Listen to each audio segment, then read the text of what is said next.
अस्सलाम वालेकुम, मैं हूँ रईस ज़ाहिद। और जी बड़ी बेहतरीन ख़बर एक आई तो हमने प्लान किया कि अर्जेंट आपको ये इन्फॉर्मेशन दी भी जाए और बहुत सारे हमारे देखने वालों को खबर मिल चुकी होगी कि बहरिया टाउन एक पूरे पाकिस्तान का सबसे बड़ा नाम है। और बहरिया टाउन कराची की बात करें तो कराची वालों के लिए बहुत बड़ी खबर है। वो ये कि बहरिया टाउन के साथ पिछले एक दो सालों से जो चीज़ें चल रही थी वो बहुत सारे लोग हमसे पूछते भी थे कि इनके लिए लीगली क्या मसले चल रहे हैं, पॉलिटिकली क्या क्या चीज़ें चल रही हैं। तो उसके उसी फिजा में एक बड़ी बेहतरीन खबर आई है कि बहरिया टाउन कराची की एनओसी रिस्टोर कर दी है एसबीसीए ने। टोटल अराउंड अप्रॉक्स कोई 17,000 एकड़ है, 16,996 एकड़ है। तो 17,000 एकड़ की 17,000 बहुत बड़ा एरिया है जिस पे इस टाइम पूरा बहरिया टाउन बना हुआ है। और ये 17,000 एकड़ की एनओसी पहले एसबीसी ने जारी की थी, लेकिन कुछ वजूहत की बिना पे वो कैंसिल कर दी थी।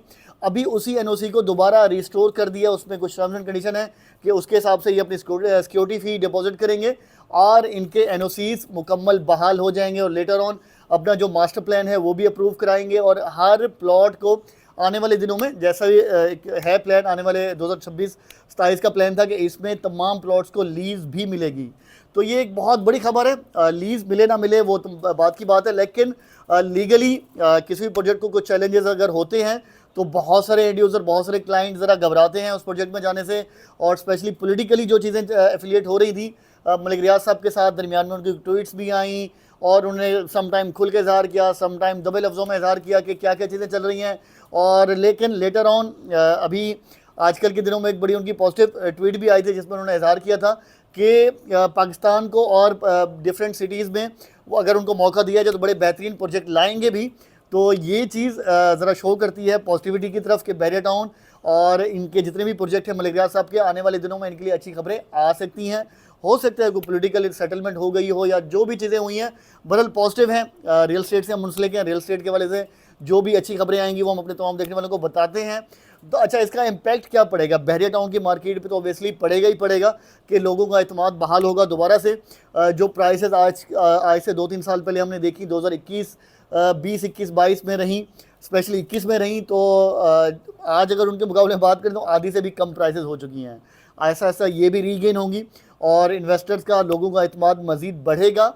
और एक चीज़ ब्रॉडर व्यू से दिखाऊं तो वो ये कि देखिए बहरिया टाउन या डीएचए सिटी इस टाइम मेन मोटरवे M9 पे जितने भी प्रोजेक्ट हैं उनका लीड करते हैं। बहरिया टाउन में अगर प्लॉट 50 लाख का था तो बहरिया टाउन के अलावा आसपास जितने और प्रोजेक्ट थे तो वहाँ इनसे आधी प्राइस में 20, 25, 30 लाख में भी प्लॉट बड़ी आसानी से सेल हुए और लोगों ने वेलकम करके परचेज़ भी किया।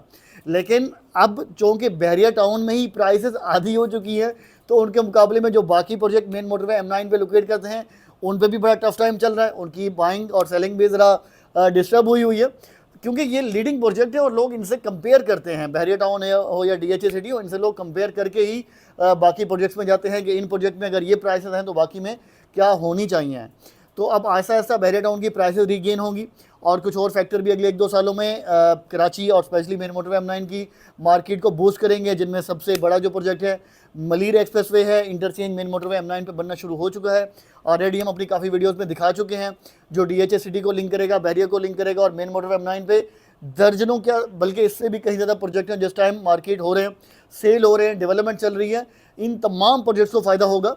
तो टेक्निकली तो फ़ायदा मलिर एक्सप्रेसवे से पहुंच जाएगा, लेकिन प्राइस वाइज एक तो मुल्क की इकॉनमी बेहतर होगी तो उससे फ़ायदा पड़ेगा और दूसरा बहरिया टाउन और डीएचए की मार्केट रीगेन करेगी, अपने रेट्स दोबारा एक्चुअल प्राइसेस पे जाएंगे। तो और जो प्रोजेक्ट है मेन मोटरवे M9 के उनको भी फ़ायदा होगा इससे। तो ये जी एक खबर देना चाह रहे थे और इसका इम्पैक्ट बताना चाह रहे थे कि बहरिया टाउन की एनओसी रिस्टोर होने से क्या क्या फ़ायदे हो सकते हैं। और as a end user, as a investor, as a dealer, हमारा भी साथ साथ कंसर्न है बहरिया टाउन के साथ। बहुत सारी इन्वेस्टमेंट्स होती हैं हमारे क्लाइंट्स की, हमारी अपनी, तो वो भी एक तरह से वेल फ्लरिश भी करेंगी और इंशाल्लाह आने वाले चंद सालों में चीज़ें बेहतर भी होंगी। और यही प्रोजेक्ट्स है, देखें ओवरसीज़ इन्वेस्टमेंट्स अगर पाकिस्तान में आती हैं तो किस्मत में आती हैं। एक तो सबसे इंपॉर्टेंट चीज़ कि लोग अपने घर में जो हाउस होल्ड उनके एक्सपेंसेस हैं वो बेचते हैं। इन्वेस्टमेंट की मद में पाकिस्तान में इन्वेस्टमेंट होती कहाँ है भाई? होती है तो रियल स्टेट में ही होती है।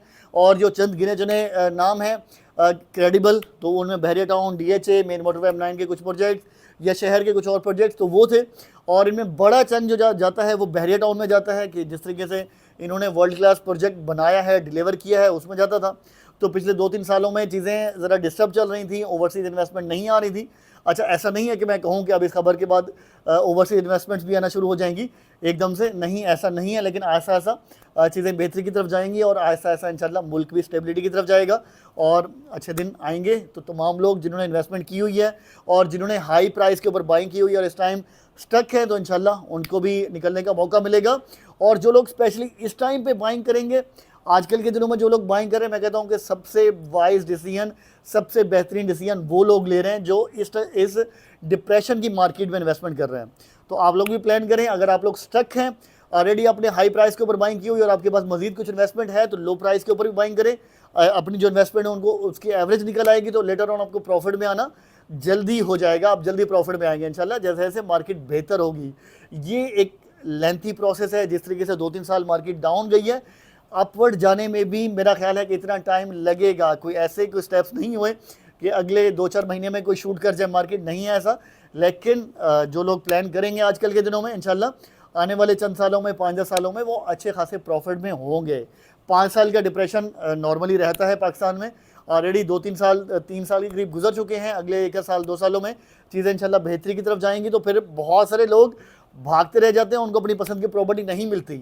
इस टाइम अगर आपके पास इन्वेस्टमेंट है तो राइट टाइम है, इन्वेस्ट करें। बहरिया में, DHA में या लो कॉस्ट और प्रोजेक्ट्स है, मेन मोटर M9 के बहुत सारे प्रोजेक्ट हैं जिनको आप मार्केट कर रहे हैं और बहुत सारे प्रोजेक्ट ऑथेंटिक बिल्डर्स के हैं, ऑलरेडी डिलीवर कर चुके हैं मार्केट में और इस टाइम बड़ी बेहतरीन डेवलपमेंट भी चल रही है और अच्छा नाम है मार्केट के, तो उनमें भी इन्वेस्टमेंट करना चाह रहे हैं। तो ऑलरेडी हम कुछ प्रोजेक्ट जिनमें मार्केटिंग कर रहे हैं, उनमें गुलमोहर सिटी है, माइलस्टोन ग्रीन सिटी है, किंग सिटी है, रूमी सिटी है, इसके अलावा हाईवे सिटी एग्जेक्टिव एनक्लेव है, बेहतरीन प्रोजेक्ट है। इनमें अगर आप इन्वेस्टमेंट करना चाह रहे हैं तो यहाँ पर भी आ सकते हैं। कुछ नए बिल्डर भी आए हैं मार्केट में।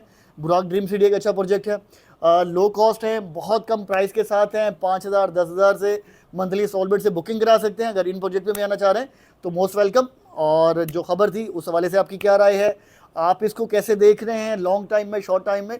हम वेट करेंगे कि आप कमेंट में हमें बताएं, अपनी राय से आगाह करें। वीडियो को एंड करते हैं। साथ रहने का बहुत शुक्रिया। Thank you so much. अल्लाह हाफ़िज़।